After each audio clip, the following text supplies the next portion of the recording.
छात्राओं एवं प्यारे दोस्तों को YouTube चैनल पर बहुत बहुत स्वागत है।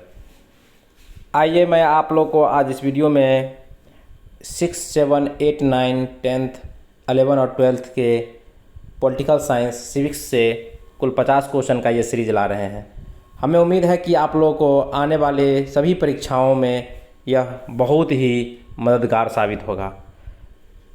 आइए फर्स्ट क्वेश्चन देखते हैं कि भारतीय विदेश नीति का मुख्य आधार क्या है। भारतीय विदेश नीति का मुख्य आधार विश्व शांति है, पंचशील है, शांतिपूर्ण सहास्तित्व है।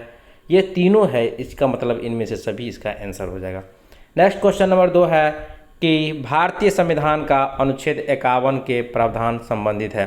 अनुच्छेद 51 आप लोग जानते हैं कि इसमें भारत के अंतर्राष्ट्रीय शांति और सुरक्षा से संबंधित है, जबकि अनुच्छेद 51 का भारतीय संविधान में मौलिक या मूल कर्तव्य से संबंधित है, जिसे सरदार स्वर्ण सिंह समिति के अनुशंसा पर 42वां संविधान संशोधन 1976 के द्वारा जोड़ा गया था।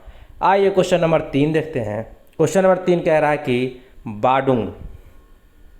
बाडुंग सम्मेलन किस वर्ष आयोजित हुआ था। बाडुंग सम्मेलन 1955 में आयोजित हुआ था।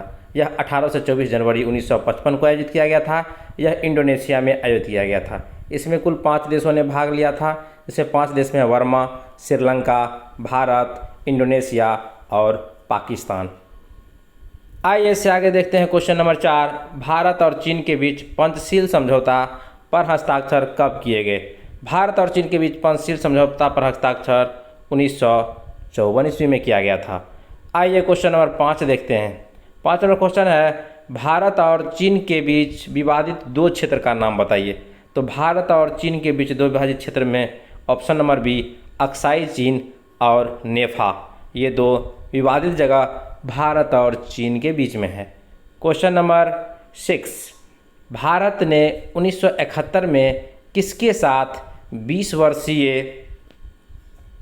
वर्षीय शांति और मैत्री संधि पर हस्ताक्षर किए थे। तो भारत ने सोवियत संघ के साथ 1971 में 20 वर्षीय शांति मैत्री संधि पर हस्ताक्षर किए थे। यह संधि चीन यूएसए के साथ पाकिस्तान संबंधों को बढ़ावा देने के लिए पूछा गया था। यह पीसीएस में पूछा गया क्वेश्चन है, जो कि काफ़ी इम्पोर्टेंट है। अतः आप लोग सभी क्वेश्चन को ध्यान से देखिए। क्वेश्चन नंबर 7 नंबर क्वेश्चन में है भारत के परमाणु अप्रसार संधि पर हस्ताक्षर क्यों नहीं किया था। भारत ने परमाणु अप्रसार संधि पर हस्ताक्षर क्यों नहीं किया था। तो इसका होगा भारत इसे पक्षपातपूर्ण मानता था। India constitution it is to be discriminatory मानता था, अतः इस पर हस्ताक्षर नहीं किया। क्वेश्चन नंबर 8 है 1899 में भारत और पाकिस्तान के बीच किस घोषणा पत्र पर हस्ताक्षर हुए थे। यह थे लाहौर घोषणा पत्र।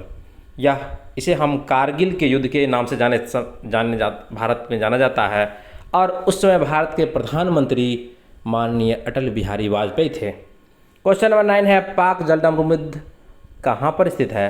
पाक जलडमरू मध्य भारत एवं श्रीलंका के बीच स्थित है। क्वेश्चन नंबर 10 राष्ट्रीय सुरक्षा परिषद के कितने सदस्यों को निषेधाधिकार वीटो का अधिकार प्राप्त है। तो 5 देशों को वीटो का अधिकार प्राप्त है। वह है ABCFR से आप इसको याद कर सकते हैं। A से अमेरिका, B से ब्रिटेन, C से चाइना, F से फ्रांस और R से रसिया है। इस तरह से 5 सुरक्षा परिषद के सदस्य देशों को वीटो का अधिकार प्राप्त है। क्वेश्चन नंबर 11 है कि भारत संयुक्त राष्ट्र संघ का सदस्य कब बना था। भारत संयुक्त राष्ट्र संघ का सदस्य स्थापना के समय में 1945 में बना था। आइए संयुक्त राष्ट्र संघ की स्थापना 1945 में हुआ था। इसका मुख्यालय न्यूयॉर्क में है और 24 अक्टूबर को संयुक्त राष्ट्र दिवस मनाया जाता है। क्वेश्चन नंबर 12 है किस प्रधानमंत्री ने पड़ोस प्रथम की नीति अपनाई थी। माननीय नरेंद्र मोदी ने 2014 में जब पहली बार उन्होंने प्रधानमंत्री पद के रूप में शपथ ली थी, तो उन्होंने पड़ोसी प्रथम की नीति अपनाई थी। क्वेश्चन नंबर 13 है, सोवियत संघ के विखंडन का विश्व राजनीति पर क्या प्रभाव पड़ा? सोवियत संघ के विखंडन से प्रथम में शीत युद्ध का अंत हो गया, एक ध्रुवीय विश्व का आभार हुआ और द्विध्रुवीय विश्व का अंत हुआ। ये सभी सही है। क्वेश्चन नंबर 14, बांग्लादेश कब अस्तित्व में आया? बांग्लादेश 1971 में अस्तित्व में आया था। उस समय में भारत के प्रधानमंत्री श्रीमती इंदिरा गांधी थे। क्वेश्चन नंबर 15 है, नेपाल के साथ भारत के किस राज्य की सबसे लंबी सीमा लगती है? तो नेपाल का उत्तर प्रदेश के साथ सबसे बड़ी सीमा लगती है।